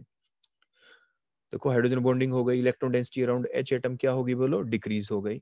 तो hydrogen bonding involves the electron cloud transfer from the H atom to the neighbouring electronegative atom, and thus the deshielding of the proton takes place. और डी शील्डिंग होने से क्या होगा, H atom will resonate at lower value of applied magnetic field, means at higher value of delta. Means जो magnitude है D shielding का वो hydrogen bonding की स्ट्रेंथ पे भी डिपेंड करता है। मतलब यहाँ पे अल्कोहल लिया है हमने, यहाँ पे जहाँ पे ऑक्सीजन लगाओ, अगर हम HF ले लेते तो फ्लोरीन मोर इलेक्ट्रोनेगेटिव होता, तो O की जगह अगर F होता यहाँ पे, HF का केस हम ले लेते तो वो मोर ज्यादा इलेक्ट्रॉन डेंसिटी को अपनी तरफ अटैक करता, प्रोटॉन के चारों तरफ इलेक्ट्रॉन डेंसिटी और भी कम हो जाती। ठीक है ना। तो इट मींस हाइड्रोजन बॉन्डिंग की वजह से हमेशा ही इलेक्ट्रॉन डेंसिटी H के चारों तरफ कम होती है, डी शील्डिंग होती है। तो आप देखें यहाँ पे अपने ग्राफ के अंदर, मान लीजिए पहले जो सिग्नल आ रहा था ये ए सिग्नल हमने दिखाया, यहाँ पे था कोई सिग्नल, ये कौन सा सिग्नल, जो नीचे हमने देखो ये आपके एल्कोहल यहाँ पे नीचे दिखा रखा है, जब वो वेपर फेज के अंदर था बिल्कुल सेपरेट था, तो उस वक्त मान लीजिए इसका सिग्नल यहाँ पे था। फिर ये मॉलिक्यूल नजदीक आ गए, हमने सॉल्यूशन कंसंट्रेटेड कर दिया, हमने टेम्परेचर कम कर दिया, आगे हम स्टडी करेंगे, तो ये एल्कोहल के मॉलिक्यूल नजदीक आ गए, नजदीक आ गए मीन्स हाइड्रोजन बॉन्डिंग हो गई, हाइड्रोजन बॉन्डिंग की वजह से H के चारों तरफ की इलेक्ट्रॉन डेंसिटी डिक्रीज हो गई, क्योंकि इलेक्ट्रॉन डेंसिटी का जो क्लाउड है उसका ट्रांसफरेंस हो गया ओक की तरफ से, तो इसकी वजह से देखो सिग्नल हमारा शिफ्ट हो गया towards the higher delta value या towards the low value of applied magnetic field, इस टाइप से। तो आपने ये इफेक्ट देखा हाइड्रोजन बॉन्डिंग का। हम देख रहे हैं स्ट्रेंथ ऑफ हाइड्रोजन बॉन्डिंग। देखो हाइड्रोजन बॉन्डिंग की जो स्ट्रेंथ है, जैसे अभी हमने आपको जिक्र किया, यहाँ पे देखो हाइड्रोजन बॉन्ड जब भी बनता है तो इलेक्ट्रॉन क्लाउड का ट्रांसफरेंस हो जाता है, H के चारों तरफ इलेक्ट्रॉन डेंसिटी क्या हो जाती है, डिक्रीज हो जाती है। तो ये कब होती है, जब सॉल्यूशन हमारा कंसंट्रेटेड होता है। So in the concentrated solution, the molecules are more closer to each other, and thus there will be the more magnitude of hydrogen bonding. Hydrogen bonding और ही ज्यादा होगी। और dilute solution होता है तो अल्कोहल के मोलिक्यूल एक दूसरे से दूर हो जाएंगे, वो नजदीक नहीं रह पाएंगे, हाइड्रोजन बॉन्डिंग नहीं बन पाएगी, कम बनेगी। तो हाइड्रोजन बॉन्डिंग से इलेक्ट्रॉन क्लाउड का ट्रांसफरेंस होता है, इसलिए डी शील्डिंग होती है, इसलिए हायर डेल्टा वैल्यू के ऊपर सिग्नल आ जाता है। देखो जैसे अभी हमने बताया था, ये सिग्नल शिफ्ट हो गया towards the higher delta value. तो आपने देखा कि अगर कंसंट्रेशन हम इंक्रीज कर देते हैं तो क्या इफेक्ट देखा आपने कंसंट्रेशन का, कि मॉलिक्यूल नजदीक आ गए, हाइड्रोजन बॉन्डिंग इंक्रीज हो गई, हाइड्रोजन बॉन्डिंग और ज्यादा हो गई, जिसकी वजह से आपके इलेक्ट्रॉन क्लाउड का ट्रांसफरेंस ज्यादा हो गया, H की डी शील्डिंग ज्यादा हो गई। H डी शील्डिंग होने की वजह से जितने ज्यादा डी शील्डिंग होगी उतनी डेल्टा वैल्यू क्या होगी, ज्यादा होगी। अब हम देखते हैं टेम्परेचर का इफेक्ट। वही टेम्परेचर में होगा कि अगर टेम्परेचर हमारा कम है तो जो मोलिक्यूल है वो एक दूसरे के नजदीक होते हैं, टेम्परेचर बढ़ाने से मोलिक्यूल दूर हो जाते हैं। तो अब हम एग्जांपल देखते हैं, हमारा जैसे पैरानाइट्रोफिनोल हमने ले लिया एग्जांपल के फॉर्म में। तो आपके क्या हुआ, जो पैरानाइट्रोफिनोल है इसमें जो OH और NO2 ग्रुप है एक दूसरे के रिस्पेक्ट में पैरा पोजीशन के ऊपर है, इसीलिए एक मोलिक्यूल का NO2 और दूसरे मोलिक्यूल के OH के बीच में हाइड्रोजन बॉन्डिंग हो जाएगी। हाइड्रोजन बॉन्डिंग होने की वजह से NO2 के ऊपर जो ऑक्सीजन लगे हुए थे, इस ऑक्सीजन ने क्या किया, H के चारों तरफ जो इलेक्ट्रॉन डेंसिटी थी उस इलेक्ट्रॉन क्लाउड को अपनी तरफ क्या कर लिया, बोलो शिफ्ट हो गई। इलेक्ट्रॉन डेंसिटी बोलो क्या हो गई, शिफ्ट हो गई NO2 की तरफ। तो H जो है, जो प्रोटॉन है वो क्या हो गए, बोलो वो डीशील्डेड हो गए, प्रोटॉन्स क्या हो गए, डीशील्डेड। तो एट लो टेम्परेचर क्या हो जाता है, जो कंसंट्रेशन जो फॉर्म होती है हम अगर हम कंसंट्रेशन ज्यादा कर दें या टेम्परेचर अगर हम कम कर देते हैं तो क्या होता है, at low temperature and in more concentrated form the more will be the hydrogen bonding and thus the electron density around the H atom will be minimum. So with the extent of intermolecular hydrogen bonding there will be the extent interbonding molecular hydrogen bonding की अगर हम कम कर देंगे तो क्या हो जाएगा, अगर हम टेम्परेचर इंक्रीज कर देंगे तो अब क्या हो जाएगा। ये तो बात थी जब हमारे पास लो टेम्परेचर था और कंसंट्रेटेड का जो डायग्राम आपको दिख रहा है। अब बात आ जाती है अगर हम डायल्यूशन कर दें, टेम्परेचर इंक्रीज कर दें तो क्या होगा, तो ये मोलिक्यूल एक दूसरे से देखो दूर हो जाएंगे। मोलिक्यूल दूर हो जाएंगे तो हाइड्रोजन बॉन्डिंग नहीं बनेगी, हाइड्रोजन बॉन्डिंग नहीं बन पाएगी तो जो जो प्रोटॉन थे, जो एच थे, उनके चारों तरफ इलेक्ट्रॉन डेंसिटी वही मेंटेन रहेगी, उसकी डीशील्डिंग नहीं हो पाएगी, वो शील्डेड ही रहेंगे। अब ये अकेला हमने प्रोटॉन दिखा दिया, देखो नीचे टेम्परेचर जो हमने हायर कर दिया, ये अकेला है। अब इसके जो प्रोटॉन है वो शील्डेड ही रहेंगे, इलेक्ट्रॉन डेंसिटी ज्यादा ही रहेगी, इलेक्ट्रॉन डेंसिटी कम नहीं हो पाई, वो तो हाइड्रोजन बॉन्डिंग से कम हो रही थी। और हाइड्रोजन बॉन्डिंग कब बनेगी, जब टेम्परेचर कम होगा, सॉल्यूशन हमारा कंसंट्रेटेड होगा, तभी तो मॉलिक्यूल एक दूसरे के नजदीक आएंगे। तो इसीलिए जो बोलो हमारे जो प्रोटॉन है वो कब कहाँ पे ज्यादा वैल्यू एक्सपीरियंस कर रहे हैं, तो आपके जो जो आपके जो प्रोटॉन्स हैं, वो जो अकेला जो मोलिक्यूल होता है, जो अकेला हमने दिखा है, इस प्रोटॉन के चारों तरफ बोलो क्या इलेक्ट्रॉन डेंसिटी बोलो क्या है, यहाँ पे ज्यादा है, ये मोर मोर शील्डेड प्रोटॉन्स है, बोलो क्या है, ये मोर शील्डेड प्रोटॉन्स है आपके। और मोर शील्डेड जो प्रोटॉन्स है इनका सिग्नल देखो हमने ये दिखा दिया, कहाँ पे आएगा मोर शील्डेड प्रोटॉन का सिग्नल, TMS के नजदीक। ऊपर वाला जो हमारा डायग्राम बना पैरानाइट्रोफिनोल के अंदर जो कंसंट्रेटेड फॉर्म है, तो वहां पे हाइड्रोजन बॉन्डिंग बन गई, हाइड्रोजन बॉन्डिंग ज्यादा हो गई। हाइड्रोजन बॉन्डिंग ज्यादा कब होती है, कंसंट्रेटेड फॉर्म में और लो टेम्परेचर पे। तो देखो ये प्रोटॉन जो है इसका सिग्नल देखो शिफ्ट हो गया, देखो अगला सिग्नल दिखाया towards the higher delta value, क्योंकि डी शील्डिंग होने की वजह से डेल्टा वैल्यू क्या हो जाती है आपकी, इंक्रीज हो जाती है। तो ये हमने देखा इंटरमोलिकुलर हाइड्रोजन बॉन्डिंग के ऊपर असर। देखो दो टाइप की हाइड्रोजन बॉन्डिंग होगी, अगली अभी हम देखेंगे इंट्रामोलिकुलर, इंटरमोलिकुलर हाइड्रोजन बॉन्डिंग का इफेक्ट। तो इंटरमोलिकुलर जो हाइड्रोजन बॉन्डिंग थी, जो दो मोलिक्यूल उनके बीच में ही थी जो हाइड्रोजन बॉन्डिंग, उसे कहते हैं इंटरमोलिकुलर हाइड्रोजन बॉन्डिंग। टेम्परेचर बढ़ता है तो इंटरमोलिकुलर हाइड्रोजन बॉन्डिंग कम हो जाती है, क्योंकि मोलिक्यूल ही दूर हो गए, मोलिक्यूल दूर हो गए तो दो मोलिक्यूलों के बीच में जो भी फोर्स ऑफ अट्रैक्शन है वो तो कम होनी ही है। वो अट्रैक्शन यहाँ पे कौन थी, वो थी इंटरमोलिकुलर हाइड्रोजन बॉन्ड। तो इंटरमोलिकुलर हाइड्रोजन बॉन्डिंग वीक हो गई, कम हो गई। अब हम नेक्स्ट हमारा इफेक्ट देखेंगे इंट्रामोलिकुलर हाइड्रोजन बॉन्डिंग के ऊपर। एग्जांपल हमने अब की बार ले लिया ऑर्थोनाइट्रोफिनोल। ऑर्थोनाइट्रोफिनोल में देखें जो और इंट्रामोलिकुलर हाइड्रोजन बॉन्डिंग बनती ही कब है, ये तभी बनती है जब कोई भी दो ग्रुप बेंजीन रिंग के ऊपर एक दूसरे के रिस्पेक्ट में ऑर्थो पोजीशन के ऊपर हो, तभी तो बन पाएगी इंट्रा। इंट्रा का मतलब विद इन, विद इन का मतलब सेम मोलिक्यूल के अंदर ही हाइड्रोजन बॉन्डिंग का बनना। तो ये ऑर्थोनाइट्रोफिनोल है, इसके एक ही मोलिक्यूल के अंदर ही अंदर दूसरे मोलिक्यूल की हमें जरूरत ही नहीं पड़ी, इसी मोलिक्यूल के अंदर ही हाइड्रोजन बॉन्डिंग बन गई। इसे इंट्रामोलिकुलर हाइड्रोजन बॉन्डिंग कहते हैं। बात वही हुई कि इंट्रामोलिकुलर हाइड्रोजन बॉन्डिंग होने की वजह से जो ये प्रोटॉन है, यहाँ से इलेक्ट्रॉन डेंसिटी बोलो क्या हो जाएगी, ये इलेक्ट्रॉन डेंसिटी की शिफ्टिंग हो गई, इसलिए ये प्रोटॉन बोलो क्या हो गए, ये आपके प्रोटॉन डीशील्डेड हो गए हैं। डीशील्डिंग होने की वजह से हायर डेल्टा वैल्यू के ऊपर इनका सिग्नल आ जाएगा, आ गया, कोई फिक्स पोजीशन है, आ गया इनका सिग्नल कहीं ना कहीं। उसके बाद क्या हुआ, देखो हम दिखा रहे हैं ये दूसरा मॉलिक्यूल भी आ गया हमारे पास। ये बातें कब की है, जब हमारे पास क्या था, कंसंट्रेटेड फॉर्म थी। तो कंसंट्रेटेड फॉर्म थी तो क्या था, ये मॉलिक्यूल हमारे नजदीक है एक दूसरे से। लेकिन जब ये मॉलिक्यूल एक दूसरे के नजदीक आते हैं तो किस वजह से है, ये वंडरवाल फोर्स ऑफ अट्रैक्शन की वजह से नजदीक है। इन दो मॉलिक्यूलों के बीच में हाइड्रोजन बॉन्डिंग नहीं है, हाइड्रोजन बॉन्डिंग यहाँ पे मॉलिक्यूल के अंदर ही अंदर है। तो हाइड्रोजन बॉन्डिंग का जो इफेक्ट था मॉलिक्यूल के अंदर ही अंदर चल रहा है। अब दूसरे मॉलिक्यूल के नजदीक आने की वजह से जो प्रोटॉन थे उनकी रेजोनेंस फ्रीक्वेंसी के ऊपर कोई फर्क नहीं पड़ा। अब देखो विद द इंक्रीज ऑफ, अगर हम टेम्परेचर इंक्रीज कर देंगे तो क्या होगा, तो ये मॉलिक्यूल दूर चले जाएंगे, वंडरवाल बॉन्ड ही टूटेगा, ये दूर हो जाएंगे। लेकिन हाइड्रोजन बॉन्डिंग जो पहले थी वो अब भी वैसी ही रहेगी, मतलब डेल्टा वैल्यू सेम रहेगी। तो मींस विद द डाइल्यूशन और with the increase of the temperature, देखो ये मॉलिक्यूल हमने नीचे अकेला दिखा दिया, तो क्या हाइड्रोजन बॉन्डिंग के ऊपर कोई इफेक्ट पड़ा? नो, क्योंकि वो इंट्रामोलिकुलर हाइड्रोजन बॉन्डिंग थी, वो पहले भी बनी हुई थी।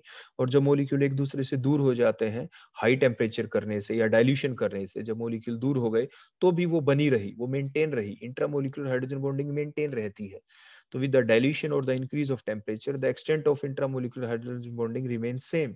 So the protons will resonate at the same value of applied magnetic field. इसलिए बेंजीन रिंग के जितने भी के ऊपर जो OH लगा हुआ है, जो ये OH लगा हुआ है, फिनोलिक जो ग्रुप है, OH वाला जो H है, इसका जो प्रोटॉन है, इसका जो सिग्नल आएगा वो सेम डेल्टा वैल्यू के ऊपर आ जाएगा। So the H atom will resonate at the same value of applied magnetic field, कोई इफेक्ट नहीं होगा। टेम्परेचर का कोई इफेक्ट नहीं हुआ आपके यहाँ पे ऑर्थोनाइट्रोफिनोल के अंदर, क्योंकि इसमें इंट्रामोलिकुलर हाइड्रोजन बॉन्डिंग थी। डाइल्यूशन का कोई इफेक्ट नहीं हुआ। तो इसलिए देखो सिग्नल पहले ए पोजीशन दिखा रखी, वही रहा, जब हमने डाइल्यूशन कर दिया, हाई टेम्परेचर कर दिया, तो भी वो वही रहा, कोई इफेक्ट नहीं पड़ा। नेक्स्ट हम देखेंगे हमारा जो फैक्टर अफेक्टिंग केमिकल शिफ्ट की कैटेगरी में हमारा अगला फैक्टर जो इफेक्ट करता है केमिकल शिफ्ट को, वो है effect of changing the solvent. देखो आप बिल्कुल शुरू में पढ़ चुके हैं हमारे पहले लेक्चर के अंदर के, जब भी हम हमारे NMR स्पेक्ट्रा को स्टडी करते हैं तो जो हमारी सैंपल ट्यूब होती है उसके अंदर हम क्या क्या लेते हैं, एक तो सैंपल कंपाउंड लेते हैं, उसको डिसोल्व करते हैं, फिर हम किसी सूटेबल सॉल्वेंट के अंदर, एक ऐसा सॉल्वेंट जिसकी वजह से जो हमारा कंपाउंड है उसके प्रोटोनों के ऊपर कोई इफेक्ट ना पड़े, कोई भी इफेक्ट ना पड़े, वो कोई रिएक्शन ना दिखाएं हमारे सैंपल कंपाउंड के साथ, कोई एसोसिएशन ना दिखाएं उसके साथ। तो ऐसा सूटेबल सॉल्वेंट हमें लेना होता है। हमने आपके वहां पे डिफरेंट नाम भी लिख रखे थे, DMSO ले सकते हैं, CCl4 ले सकते हैं आप वहां पे।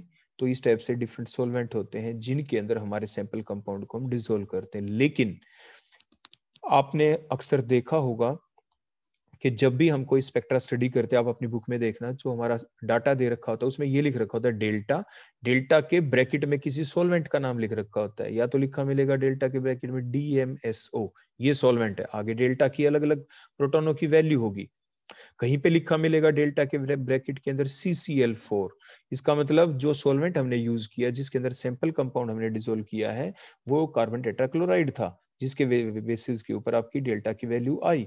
इट मींस जैसे जैसे अगर मान लीजिए हमारे पास सैंपल कंपाउंड एक ही होता, मान लीजिए बेंजीन है हमारा, तो मींस क्या होगा कि जैसे जैसे हम सॉल्वेंट को चेंज करते हैं, जैसे जैसे हम किसको चेंज करते, बोलो सॉल्वेंट को चेंज करते हैं, तो हमारी केमिकल शिफ्ट की वैल्यू के ऊपर चेंज आता है। जो हमारा जो सॉल्वेंट है वो हमारी केमिकल शिफ्ट की वैल्यू के ऊपर इफेक्ट डालता है। क्लियर हो गया? तो इट मींस हमेशा जब भी हम कोई भी स्पेक्ट्रा स्टडी करते हैं तो डेल्टा लिख के ब्रैकेट के अंदर हम उस सॉल्वेंट का नाम जरूर लिखते हैं कि ये डेल्टा वैल्यू तब आई है जब हमने उस कंपाउंड को इस सॉल्वेंट में डिसोल्व किया। और फिर उसके बाद हम देखते हैं कि डेल्टा वैल्यू ब्रैकेट में DMSO, तो ये वैल्यू आती है बेंजीन के प्रोटोनों के लिए, डेल्टा वैल्यू ब्रैकेट में CCl4, तो हमारी ये वैल्यू आती है आपके बेंजीन के प्रोटोनों की, एंड सो ऑन। तो इट मींस जब भी हम पूरा स्पेक्ट्रा पूरा डाटा लिखते हैं तो वो डाटा हमारा आपका इनसफिशिएंट माना जाता है, अधूरा माना जाता है, अगर हम डेल्टा के ब्रैकेट में सॉल्वेंट को ना लिखें।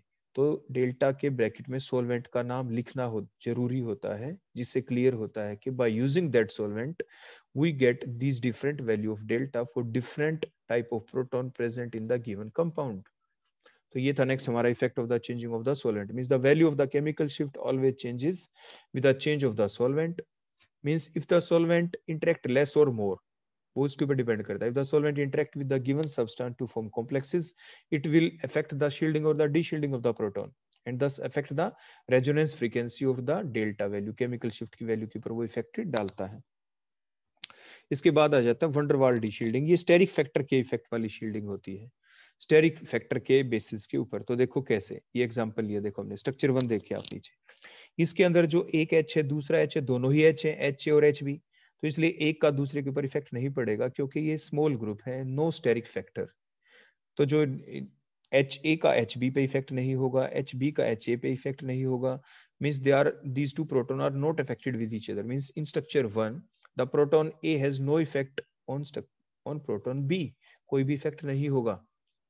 लेकिन स्ट्रक्चर 2 को देखें, यहाँ पे CH3 ग्रुप लगा दिया हमने HB की जगह पे. तो CH3 एक बल्की ग्रुप है, तो बल्की ग्रुप की वजह से जो ये क्या करेगा, ये इसके अंदर स्टेरिक हिंड्रेंस दिखाएगा. तो ये स्टेरिकली हिंडर्ड है. HA क्या है, ये स्टेरिकली हिंडर्ड है क्योंकि इसके नियर बाय एक बल्की ग्रुप लगा हुआ है CH3. C2H5 हो जाएगा तो और बल्कीनेस इंक्रीज हो जाएगी. तो बल्कीनेस की वजह से क्या करेगा, जो HA वाले जो प्रोटॉन इनके चारों दो जो इलेक्ट्रॉन डेंसिटी है, जो इलेक्ट्रॉन डेंसिटी थी उसको रिपेल करेगा, इससे दूर कर देगा. इसे क्या कर देगा, उसको दूर कर देगा. ठीक हो गया ना. तो इसी के जो दूर करने वाला इफेक्ट है उसी को बोलते हैं वंडर वाल डीशील्डिंग. स्टेरिक हिंड्रेंस की वजह से CH3 का जो स्टेरिक हिंड्रेंस है, CH3 की जो बल्कीनेस है उसकी वजह से जो HA के चारों तरफ जो इलेक्ट्रॉन डेंसिटी है उसका कम हो जाना ही वंडरवाल डीशील्डिंग कहलाता है.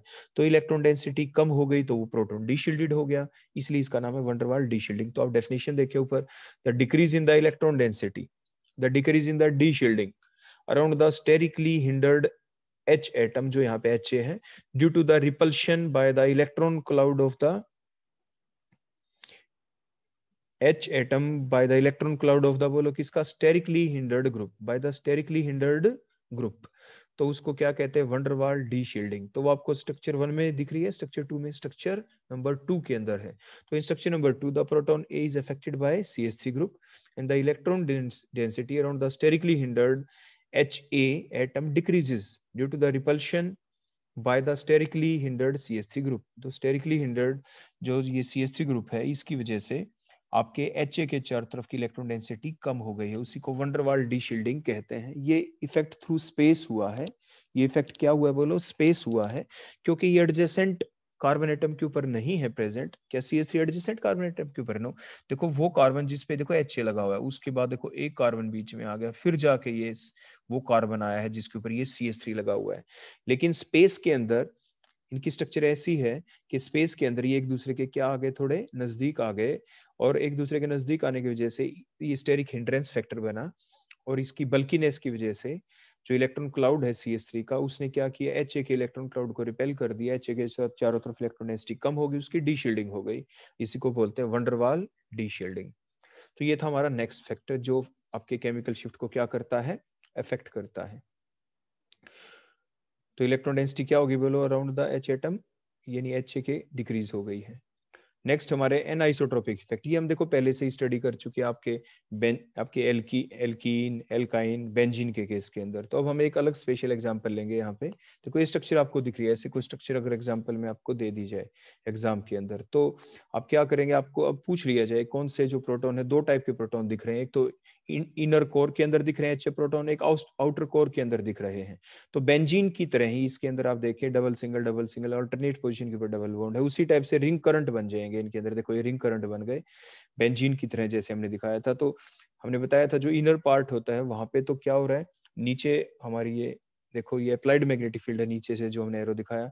तो अप्लाइड मैग्नेटिक फील्ड को क्या कर रहे हैं बोलो, अपोज कर रहे हैं. क्या कर रहे हैं बोलो, जो इनर कोर के जो प्रोटॉन्स हैं, ये क्या हो रहा है बोलो, जो इंड्यूस्ड मैग्नेटिक फील्ड बनी रिंग करंट की वजह से, पाई इलेक्ट्रॉन जो जब घूमे आपके इस कंपाउंड के, उनकी वजह से जो इंड्यूस्ड मैग्नेटिक फील्ड बनी है वो क्या कर रही है बोलो, इंड्यूस्ड मैग्नेटिक फील्ड अपोज कर रही है इनर पार्ट के अंदर. देखो एरो देखो नीचे है, देखो ये नीचे अप्लाइड मैग्नेटिक फील्ड को अपोज कर रहे हैं. मतलब जो इनर कोर के जो प्रोटॉन्स हैं वो less value of applied magnetic field को एक्सपीरियंस कर रहे हैं. क्या कर रहे हैं, less value of applied magnetic field को एक्सपीरियंस कर रहे हैं. और जो आउटर जो प्रोटॉन्स है बोलो क्या है, जो इंड्यूस्ड मैग्नेटिक फील्ड है अप्लाइड मैग्नेटिक फील्ड की डायरेक्शन में है, they are experiencing more applied magnetic field. ये मोर अप्लाइड मैग्नेटिक फील्ड को रेजोनेट कर रहे हैं. तो देखो जिसकी वजह से क्या होगा, जो इनर कोर जो प्रोटॉन्स है they are shielded. Inner core protons बोलो क्या हो गए हैं, दे आर शील्डेड हो गए हैं, like that in the benzene ring. So they will resonate at low value of frequency and they give the signal at low delta value, low delta value के ऊपर इसका सिग्नल -2 पे आता है. ये रेयर एग्जांपल होते हैं, नहीं तो हमारी रेंज 0 से ही स्टार्ट होती है. तो वो ये रेयर एग्जांपल है जिसका सिग्नल TMS के सिग्नल के राइट साइड में आ गया. तो इनर कोर प्रोटॉन्स है ये, तो ये स्पेशल केस है आपका यहाँ पे. आउटर कोर के जो प्रोटॉन्स हैं, जो स्फीयर के ऊपर प्रोटॉन है बाहर की तरफ है, तो जो outer proton gate experience more effective applied magnetic field, वो मोर, क्योंकि देखो कुछ तो नीचे से अप्लाइड मैग्नेटिक फील्ड आ रही है, कुछ उनको भी मिल गई आपके इंड्यूस मैग्नेटिक फील्ड की वजह से, so they are experiencing the more applied magnetic field, so these proton are deshielded. अब ये प्रोटॉन डी शील्डेड है, और डी शील्डेड जो प्रोटॉन है उनका सिग्नल कहाँ पे आता है, उनका सिग्नल आता है टीएमएस से काफी दूर इस टाइप से। लेकिन हमने देखा यहाँ पे जो इनर कोर प्रोटॉन्स हैं ये तो इतने ज्यादा शील्डेड हो गए हैं कि इनका जो सिग्नल है टीएमएस के भी राइट साइड में आ गया, उसको भी क्रॉस कर गया -2 ppm के ऊपर। और जबकि आउटर कोर प्रोटॉन्स उनका सिग्नल देखो कहाँ पे आता है 9 ppm के ऊपर, ये इतने ज्यादा क्या हो चुके हैं, ये इतने ज्यादा डी शील्डेड हो चुके हैं। So there is a large difference in between the resonance frequency of two type of proton, H and H B. H का सिग्नल कहाँ पे आया, towards the right side of the TMS proton, delta value is -2 ppm। और जो आपके H B proton है जो बाहर की तरफ प्रेजेंट थे, उनका जो सिग्नल आया वो कहाँ पे आया, डेल्टा वैल्यू 9 ppm के ऊपर। तो इस टाइप से आपने ये फैक्टर देखे डिफरेंट कि which affect the chemical shift. तो आप डिफरेंट अपनी प्रैक्टिस भी करें इनकी। Thank you.